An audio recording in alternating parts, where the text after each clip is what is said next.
আজকের এই সকল মসজিদের সকল মাদ্রাসার 4 শতাধিক শীর্ষ ওলামাদের তরফ থেকে ঘোষণা করছি, এই বৃহত্তর টঙ্গীতে কোথাও যদি বাউলদের নামে কোন রকমের আয়োজন করা হয় তা কোনোভাবে করতে দেওয়া হবে না, করতে দেওয়া হবে না, করতে দেওয়া হবে না।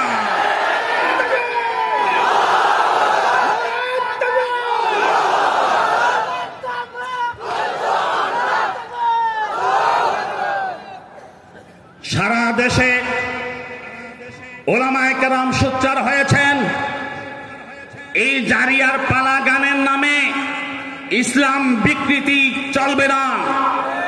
জারিয়ার পালা গানের নামে আর বাউল লালন সঙ্গীতের নামে কোরআন বিকৃতি চলবে না। তাওহীদ নিয়ে চিনিমিনি খাওয়া যাবে না, ইসলাম নিয়ে চিনিমিনি খাওয়া যাবে না। মুসলমানদের আকীদা অনুভূতিতে যে আঘাত দিতে আসবে সে যেই হোক তার বিরুদ্ধে লড়তে হবে, তার বিরুদ্ধে লড়তে হবে।